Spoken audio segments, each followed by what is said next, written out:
بسم اللہ الرحمن الرحیم۔ صرف 5 منٹ کا مدرسہ قرآن و حدیث کی روشنی میں۔ نمبر 1، اسلامی تاریخ۔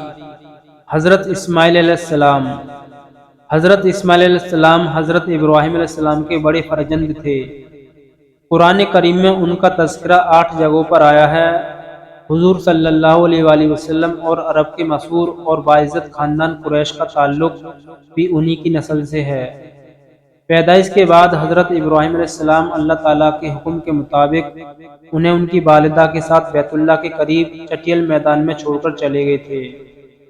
جب کھانے پینے کا سامان ختم ہو گیا تو حضرت اسماعیل علیہ السلام کی تربیت و پرورش کے لیے اللہ تعالیٰ نے زمزم کا چشمہ جاری کر دیا، جو آج تک موجود ہے۔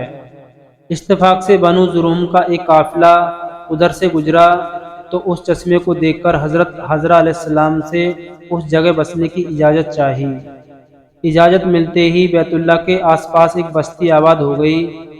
جب اللہ تعالیٰ نے حضرت ابراہیم علیہ السلام سے حضرت اسماعیل علیہ السلام کی قربانی طلب فرمائی تو دونوں بخوبی تیار ہو گئے اور باپ بیٹے کو قربان کرنے کے لیے چل پڑے۔ جب چھری گردن پر چلنے لگی تو اللہ تعالیٰ نے خوش ہو کر اس کی جگہ جنت سے ایک دمبا بھیجا، پھر اس کی قربانی کی۔ چنانچہ اسی کی یاد میں عید الاضحیٰ کے موقع پر جانوروں کی قربانی کا سلسلہ ہمیشہ کے لیے جاری کیا گیا۔ پھر قبیلے بنو جرہم میں حضرت اسماعیل علیہ السلام کی شادی ہوئی۔ حضرت اسماعیل علیہ السلام نے 137 سال کی عمر میں وفات پائی اور اپنی والدہ ماجدہ کے پہلو میں حرم شریف میں دفن ہوئے۔ نمبر 2، حضور صلی اللہ علیہ وآلہ وسلم کا معجزہ، عہد نامے کو کیڑوں کے کھانے کی خبر دینا۔ جس وقت کفار قریش نے آپ صلی اللہ علیہ وآلہ وسلم اور آپ صلی اللہ علیہ وآلہ وسلم کے اسباب کا بائیکاٹ کر دیا تھا تو آپ صلی اللہ علیہ وآلہ وسلم نے اس عہد نامے کے متعلق جس میں بائیکاٹ کی دفعہ تھی یہ خبر دی کہ اسے کیڑے نے کھا لیا ہے اور اس میں صرف اللہ کے نام کو باقی چھوڑا ہے۔ لہٰذا یہ سن کر ابو طالب نے کفار قریش کو بطور چیلنج کہا، اگر میرے بھتیجے کی یہ بات غلط ہے تو میں ان کو تمہارے حوالے کر دوں گا۔ چنانچہ جب ان لوگوں نے اس عہد نامے کو دیکھا تو ویسے ہی پایا جیسے کہ خبر دی گئی تھی۔ سبحان اللہ۔ نمبر 3، ایک فرض کے بارے میں، غسل کے لیے تیمم کرنا۔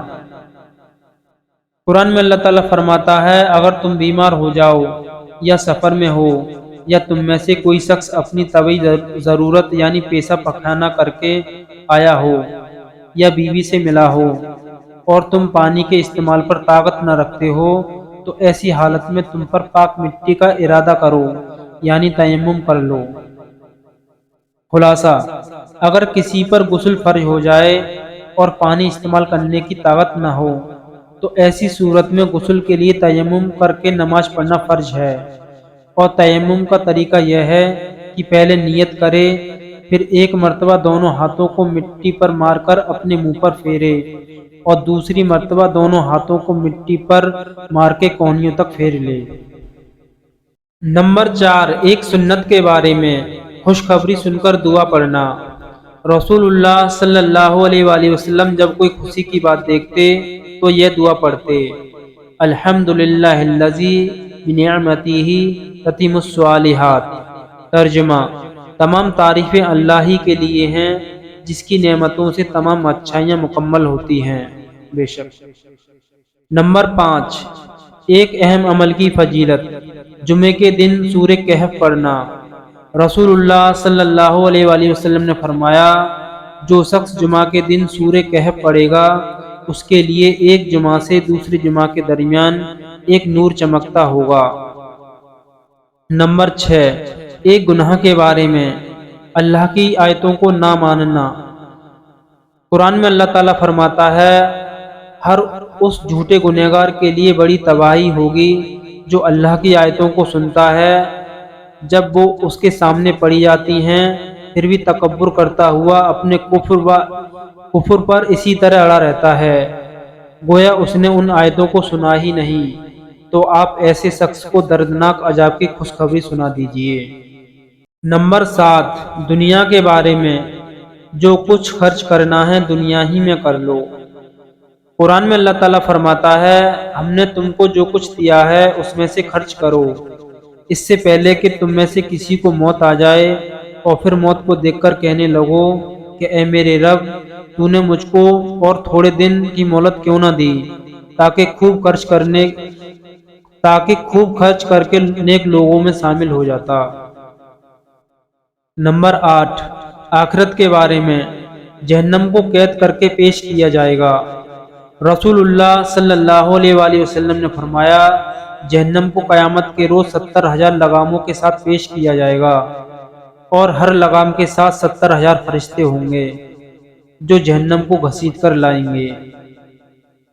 نمبر 9، طب نبوی سے علاج، گائے کے دودھ کے فائدے۔ رسول اللہ صلی اللہ علیہ وآلہ وسلم نے فرمایا، گائے کا دودھ استعمال کیا کرو کیونکہ وہ ہر قسم کے پودے کو چرتی ہے، اسی لیے اس کے دودھ میں ہر بیماری سے شفا ہے۔ نمبر 10، نبی صلی اللہ علیہ وآلہ وسلم کی نصیحت۔ رسول اللہ صلی اللہ علیہ وآلہ وسلم نے ارشاد فرمایا، اپنے مہمان کے ساتھ کھاؤ کیونکہ وہ تنہا کھانے میں شرم محسوس کرتا ہے۔ اللہ تعالیٰ ہمیں کہنے سننے سے زیادہ عمل کرنے کی توفیق عطا فرمائے۔ سبحان اللہ و بحمدہ۔